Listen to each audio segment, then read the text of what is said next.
આ જાહેરનામા પછી માનનીય ધારાસભ્યશ્રીનું ખેતર એને થઈ જાય છે। પહેલી નોટિસની અંદર માનનીય ધારાસભ્યશ્રીનું એમાં નામ આવે છે।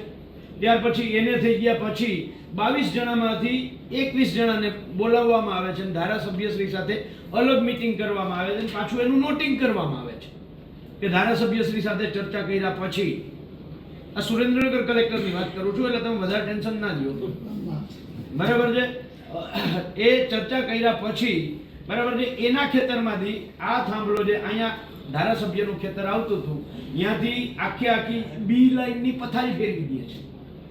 જે આના નિયમો છે ને બી લાઈનમાં લાઈન નીકળવી જોઈએ એ બી લાઈનની પથારી ફેરવીને આમ ફેરવી અને બાજુવાળા ખેડૂત બિચારો 1.5 વીઘા વાળો છે એને આઠી લીધો અને ત્યાંથી લાઈન કાઢી।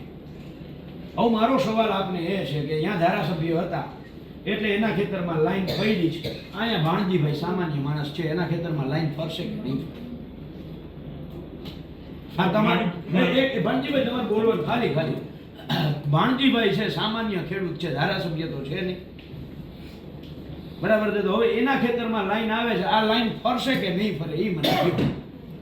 જો રાજ્ય સરકારના નિયમો સરખા હોય, માનનીય કલેક્ટર શ્રી અમે તમને સરકાર જ સમજીએ છીએ, તો સુરેન્દ્રનગરમાં કાયદો અલગ ધારાસભ્ય માટે અને મારા ભાણજીભાઈ માટે અલગ કાયદો શું કામ?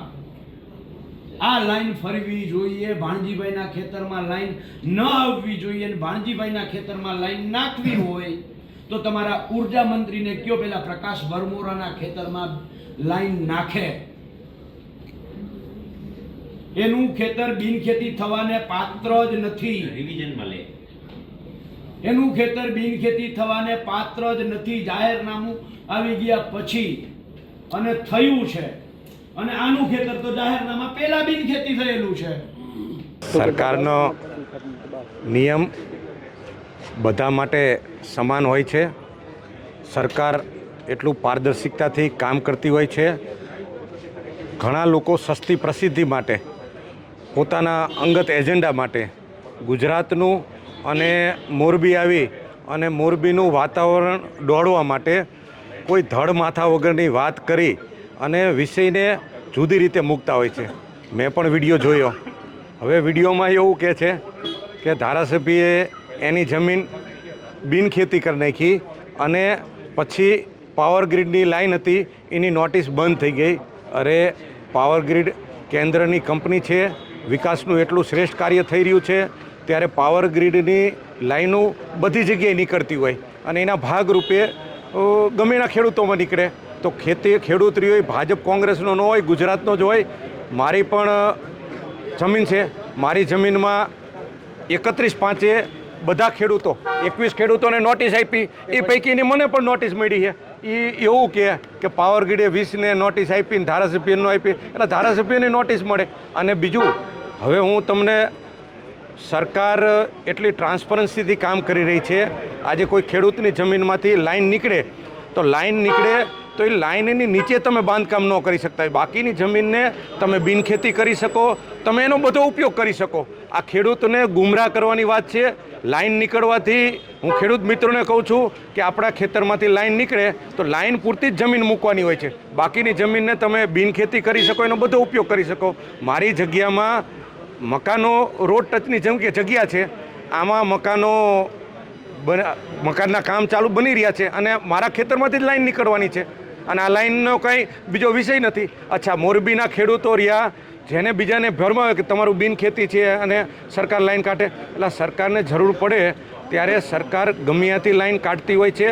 અને આપણે પણ જ્યારે પાલભાઈ આંબલિયા, લાલજીભાઈ દેસાઈ, જિગ્નેશભાઈ મેવાણી આપણને ભગવાને જે સમજણ આપી હોય તો આપણે શું કરાય, વિષયને સાચી રીતે મુકાય, ખોટી રીતે ગુમરાહ ન કરાય। અને જ્યાં લગી મારી વાત છે, મારી પાર્ટીના સંસ્કારો, મારા પરિવારના સંસ્કારો ઘસાઈને ઉજળા થવાવાળા છે, મારા સમાજના સંસ્કાર હોય। મારે અત્યારે મને એમ કે તમે આમાં કર્યું એટલે ભાઈ 25 લાખ 30 લાખ માટે હું પ્રતિષ્ઠિત માણસ છું કે હું 25 લાખ 30 લાખ માટે આ કરું એટલું ન હોય। હમણાં ખેડૂત હોય, ભાજપનો હોય, કોંગ્રેસનો હોય, નુકસાન આવ્યું હોય તો દરેકનો હક હોય છે। મારે પોતાને કેટલાય બધા મારા પરિવારમાં ખાતેદાર છે. મારા કાર્યકર્તાને પણ હમણાં 44,000નું વળતર હતું ને, તો મેં કીધું કે નુકસાન ગયું હોય તો ઈશ્વર આપણને ઘણું દીધું હોય, સરકારે દીધું એની ઉદારતા આપણે ફોર્મ ન ભરાય. તો મારા કાર્યકર્તાઓને સમજાય નહીં, કેટલાય બધા કાર્યકર્તાને નુકસાન હતું ને ન લીધા. તો ક્યાંક કોઈ તમે ધારાસભ્ય હોય કે ભાજપના કાર્યકર્તા કોઈ ગુનો નથી, હું સક્ષમ છું. એટલે મને જે પણ વળતર મળતું હોય એમાંથી વધુ દાન કરતો હોય છું. એટલે ભારતીય જનતા પાર્ટી પછી એવું કે 29 દિવસે બિનખેતી થયું. અરે ભાઈ, ભારતીય જનતા પાર્ટીની ઉપલબ્ધતા છે 15 દિવસમાં બિનખેતી થાય. આ 29 દિવસે બિનખેતી થયું તો એ તો ક્યાંક ના ક્યાંક એ ધીમી પ્રોસેસ થઈ, બરાબર છે. એટલે એવું ક્યાંય કંઈ હોતું નથી. અને આ જગ્યા રહી એ આપણી જ માલિકીની જગ્યા રહે છે. તાર નીકળવાથી મારા ખેડૂત મિત્રોને કહું છું, કોઈ ગભરાવશો નહીં. આપણું ખેતર આપણું જ રહે છે અને એમાં બિનખેતી કરી શકાય, એનો બીજો ઉપયોગ કરી શકાય. માત્ર એની નીચે આટલું ન હોય, એટલો જ વિષય હોય છે. ખેડૂતો પાવર ગ્રીડના આખા જિલ્લાનું સંકલન બધાની ટીમ હોય છે. હું પાવર ગ્રીડના ખેડૂતો સાથે કાયમી હોય છું. સરકારમાં કેન્દ્ર સરકારની કંપની છે.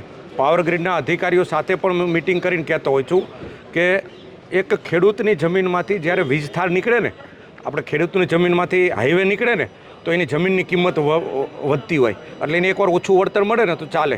નર્મદાની કેનાલ નીકળે તો પણ એકવાર ઓછું વળતર મળે તો ચાલે. જ્યારે લાઈન નીકળતી હોય છે ને, ત્યારે એની ખેતરની જમીન ઘટતી હોય છે. તો એને આપણે મોટું મન રાખીને પૈસા આપવા જોઈએ. અને પાવર ગ્રીડના અધિકારીઓને પણ કીધું અને આપણા અધિકારીઓને મુખ્યમંત્રીને રજૂઆત કરી. અને મોરબી જિલ્લામાં આપણે અતિ સારું વળતર આપવામાં નિમિત્ત બન્યા છીએ. સાથે સરકાર, પાવર ગ્રીડ કંપની અને ખેડૂતોને વચ્ચે મિટિંગ કરીને સમાધાનના ભાગરૂપે કે ભાઈ આજે કોઈ પણ જગ્યાએ આપણે લાઇટ જોતી હશે તો લાઇટ જોતી હશે, ક્યાંક ના ક્યાંક તો થાંભલો આવશે અને ક્યાંક નાનો મોટો ઘસારો આપણો રહેશે અને સરકારનો રહેશે. છેલ્લે તો સરકાર, પ્રજા, આપણે બધા આપણું સ્વરાજ્ય છે. એટલે ખેડૂતોને પૂરતું વળતર મળે એ પ્રકારના મારા પ્રયત્નો હોય છે. સાથે સાથે હું ખેડૂતોને પણ વિનંતી કરું છું કે કોઈ પણ આ લેભાગુ તત્વ ક્યાંક ના ક્યાંક પોતાની હલકી પ્રસિદ્ધિ માટે ગુજરાતના વિકાસને અટકાવવાની કોશિશ કરે છે. આપણે એમાં નહીં આવતા.